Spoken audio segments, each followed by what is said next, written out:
안녕하세요. 미국 대학 장학금 컨설팅 전문기업 유니그랜트의 정연미입니다.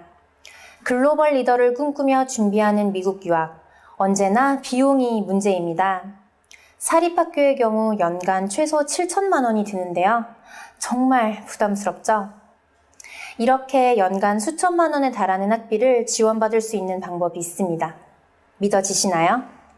그동안 오프라인으로만 진행해오던 미국 대학 장학금 설명회를 이렇게 온라인을 통해 소개해드릴 수 있게 됐습니다. 유니그랜트는 매월 정기적으로 오프라인에서 설명회를 진행하고 있는데요. 그동안 50회 이상의 설명회를 개최했고요. 대원외고, 용인외고, 민족사관고, 청심국제고 등 여러 특목고, 국제학교 학부모님들을 대상으로 별도의 설명회를 진행해왔습니다. 그동안 개인적인 사정상 설명회에 참석하지 못해 아쉬움을 강력하게 표현하셨던 분들, 그리고 설명회를 3번, 4번씩 참석하셔서 내용을 필기하느라 힘들었다고 하셨던 분들을 위해서 드디어 오프라인 설명회의 핵심을 줄여 온라인 강의로 구성하게 됐습니다. 장학금으로 학비 걱정을 덜 수 있지 않을까? 라는 막연한 생각은 있지만 미국 대학 장학금 제도에 대한 선입견, 오해와 잘못된 정보들로 인해 실질적인 장학금 혜택을 누리고 있지 못한 것이 현실입니다. 미국 대학 장학금 제도를 알면 학비 문제를 해결할 길이 보이실 겁니다. 경제적인 이유로 인해 꿈을 포기하는 일이 없길 바라며 지금부터 미국 대학 장학금에 대해서 자세히 살펴보도록 하겠습니다. 이번 특별 강의는 크게 4개의 주제로 진행이 되는데요. 첫 번째 강의는 재정보조 장학금의 이해입니다. 다소 생소할 수 있는 미국 대학 재정보조 장학금에 대해 낱낱이 파헤쳐 보도록 하겠습니다. 미국 대학 장학금 종류 및 특징, 재정보조 장학금에 대한 오해, 그리고 재정보조 장학금 산출 원리에 대해 순서대로 이야기 나눠보도록 하겠습니다. 미국 대학 장학금, 나도 받을 수 있을까? 선진교육을 꿈꾸며 미국 유학을 준비하는 학생들은 많지만 항상 비용이 문제입니다. 연간 최소 5천만 원에서 1억 원의 미국 유학 비용은 누구에게나 부담스럽기 마련입니다. 하지만 다행인 것은 미국의 장학금 제도를 활용할 수 있다는 것입니다. 미국 대학은 크게 성적 우수 장학금인 메리트 베이스드 파이낸셜 에이드와 재정보조 장학금인 니드 베이스드 파이낸셜 에이드 두 종류의 장학금이 있습니다. 재정보조 장학금의 규모는 매해 늘고 있으며 이미 성적 우수 장학금의 규모를 넘어섰습니다. 재정보조 장학금은 오직 지원 학생의 재정적인 필요에 의해서만 지급되기 때문에 반드시 별도로 신청을 해야 합니다. 영상이 잘 이해되셨나요? 이제 미국 대학 장학금 종류 및 특징에 대해 본격적으로 알아보도록 하겠습니다. 영상에서 보았듯 미국 대학 장학금은 성적우수 장학금과 재정보조 장학금이 있습니다. 국내에서 장학금이라고 하면 성적우수 장학금의 개념이 보편적이지만 미국 학부의 경우 성적우수보다는 재정보조 장학금의 규모가 더 큽니다. 성적우수 장학금인 Merit Based Financial Aid와 재정보조 장학금인 Need Based Financial Aid에 대해서 조금 더 알아보겠습니다. 각각 신청 여부, 지급 대상, 지급 금액에 있어 차이가 있는데요. 성적우수 장학금의 경우 일반적으로 별도의 신청 과정이 없습니다.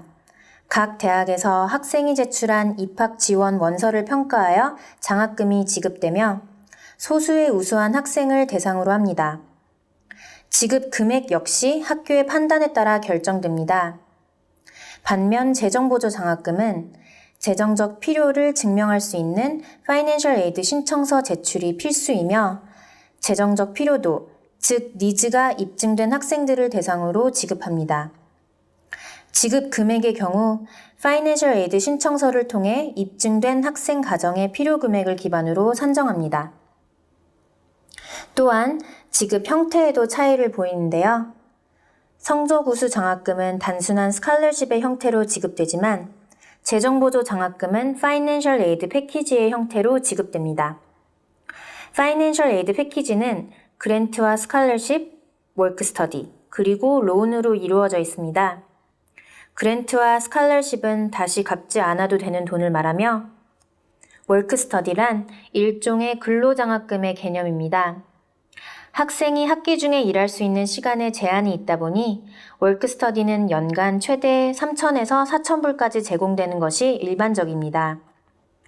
론으로 지급되는 학비는 학자금 대출이며 다시 갚아야 하는 금액입니다. 장학금 지급 주기에도 차이가 있습니다.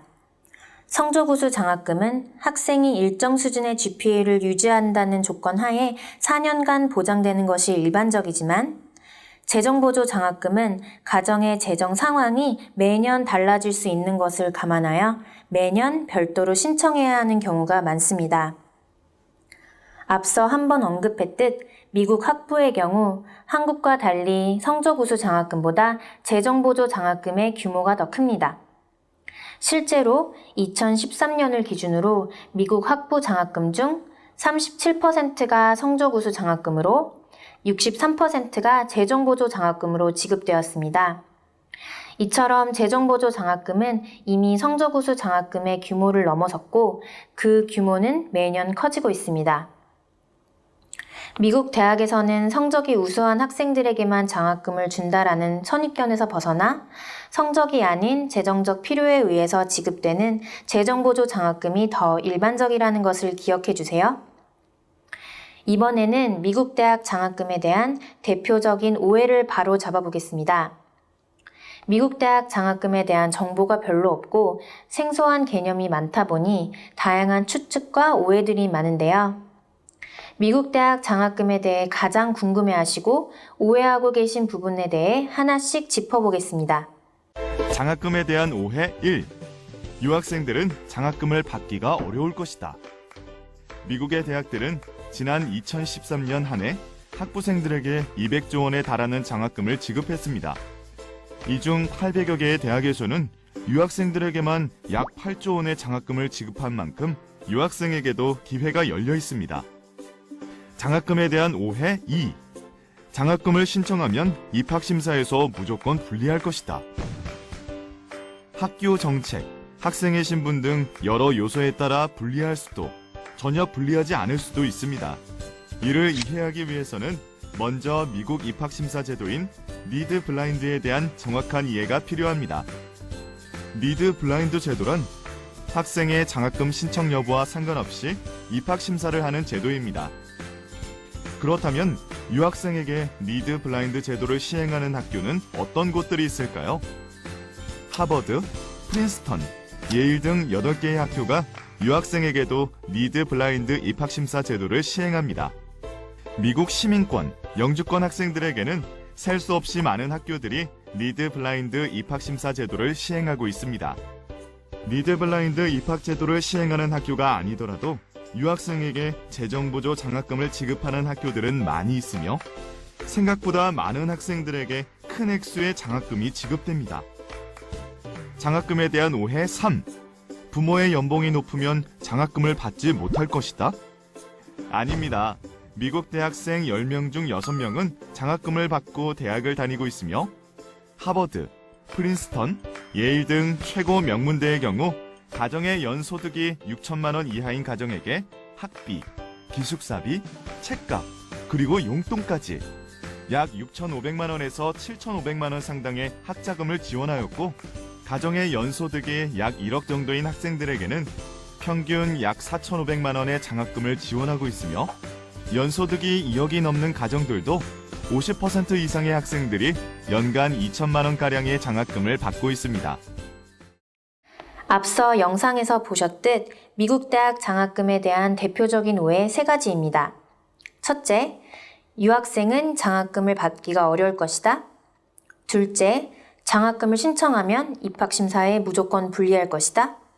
셋째, 부모의 소득이 높으면 장학금을 받지 못할 것이다. 영상에서 나온 이야기들을 되짚어보며 이런 오해들을 바로잡아 보겠습니다. 오해 첫 번째, 유학생은 장학금을 받기가 어려울 것이다. 유학생의 신분으로 장학금을 받는다는 것이 쉬운 일은 아니지만 절대 불가능하지 않으며 생각보다 많은 학생들이 장학금 혜택을 누리며 미국 대학을 다니고 있습니다. 2013년 기준 연간 200조 원에 달하는 천문학적인 금액의 장학금 예산 중 8조 원가량이 유학생에게 지급된 만큼 유학생에게도 분명 기회가 열려 있습니다. 오해 두 번째, 재정보조 장학금을 신청하면 무조건 입학심사에서 분리할 것이다? 사실은 이렇습니다. 학교의 입학심사 정책에 따라 분리할 수도 전혀 분리하지 않을 수도 있습니다. 이를 정확하게 이해를 하기 위해서는 need blind 그리고 need aware 입학심사 제도에 대해서 알아야 합니다. need blind 입학심사 제도란 학생의 재정보조 장학금 신청 여부와 상관없이 입학심사를 하는 제도입니다. need blind 정책을 시행하는 학교의 입학사정관들은 학생의 재정보조 장학금 신청 여부를 알 수 없으며 재정보조 장학금을 신청한 학생들에게 그 어떠한 불이익도 주지 않습니다. 반대 개념인 need aware 입학심사 제도를 시행하는 학교의 경우 재정보조 장학금 신청이 입학심사에 영향을 미칠 수 있습니다.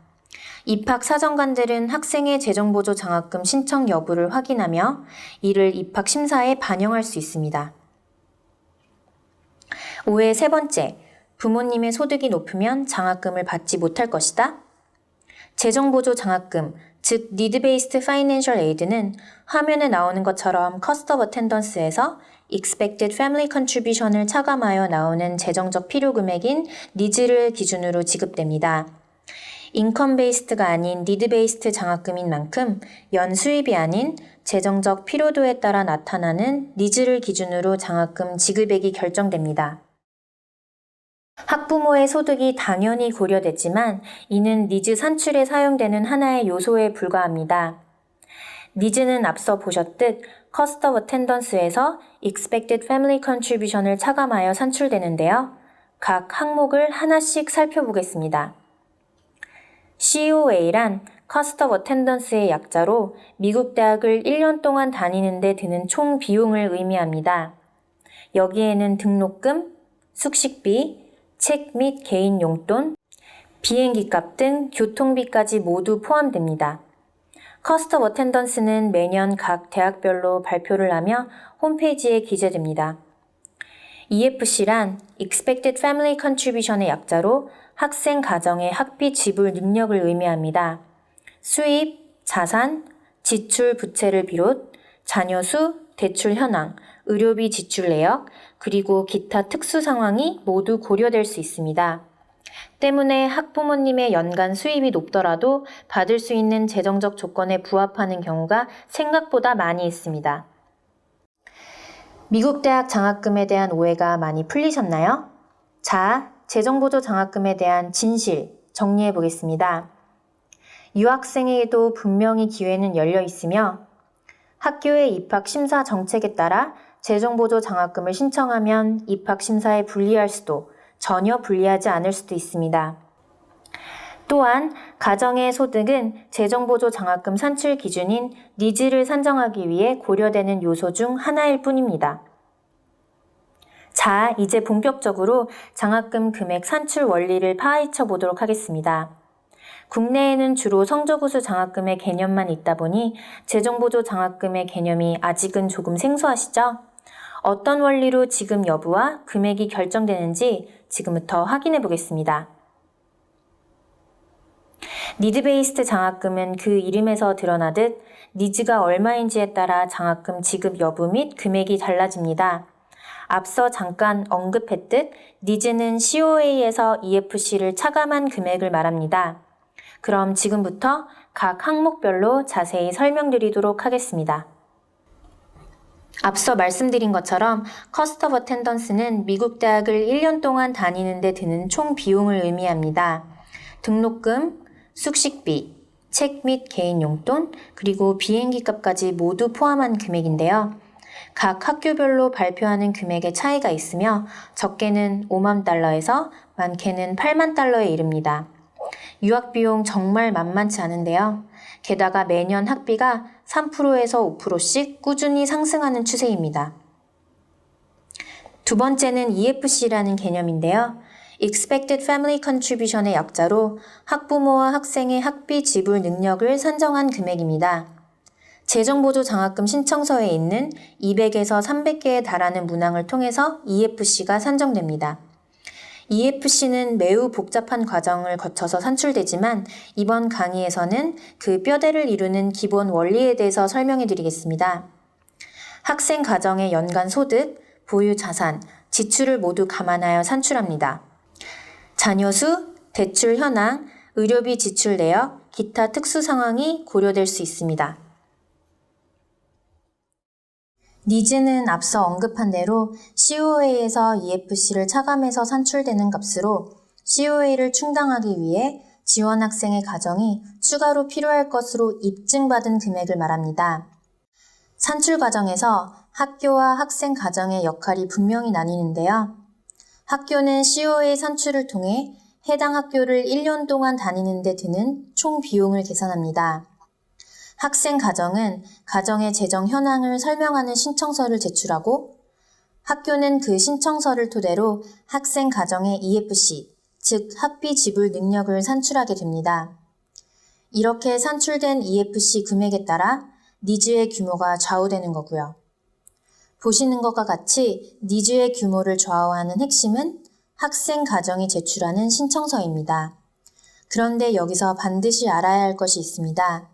니즈 산출의 핵심은 학생 가정이 작성하는 신청서지만 지급 여부 및 금액을 결정하는 것은 학교라는 점입니다. 그럼 다음으로 장학금 지급 금액과 관련된 중요한 정책을 소개해 드리도록 하겠습니다. 바로 100% 니드 매트라는 정책인데요. 100% 니드 매트란 입증된 필요 금액에 대해서 장학금 수령을 보장한다는 정책입니다.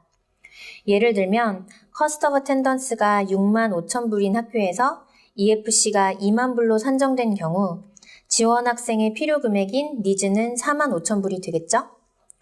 입증된 니즈인 4만 5천 불에 대해서 학교의 결정에 따라 이 니즈의 30%만 지원할 수도 있고 50% 혹은 70%를 지원할 수도 있고요. 100% 지원을 통해서 니즈 산출 결과와 재정보조 장학금 금액을 맞춰줄 수도 있는 거죠. 이 경우처럼 입증된 니즈 금액을 재정보조 장학금을 통해 채워주겠다고 보장하는 정책이 바로 100% 니드 매트 정책입니다. 실제 사례를 통해서 확인해 볼까요? 2014-15 학기 하버드의 Financial Aid Award Letter입니다. 보시듯이 Cost of Attendance가 69,150불인데 자세히 한번 들여다보시면 Tuition and Fee가 43,900불 정도, Room and Board가 14,000불 정도, Personal Expense가 3,600불, Travel Allowance 4,500불, 비행기 값이죠. Health Insurance가 2,400불로 이루어져 있습니다. 그리고 EFC가 3,500불로 산정이 되어 있습니다. Cost of Attendance에서 Expected Family Contribution을 차감한 금액이 니즈이기 때문에 니즈는 65,650불로 산출되었습니다. 하버드의 경우는 100% 니드 매트 정책을 사용하고 있기 때문에 Financial Aid는 니즈의 100%인 65,650불로 산정됐습니다. 재정보조 장학금 산출 원리와 100% 니드 매트, 이제 좀 이해가 되시나요? 미국 대학 재정보조 장학금에 대해 알아보았는데요. 조금 정리가 되셨나요? 다음 강의에서는 재정보조 장학금 신청 학교를 선정할 때 어떤 것들을 고려해야 하는지 알아보도록 하겠습니다.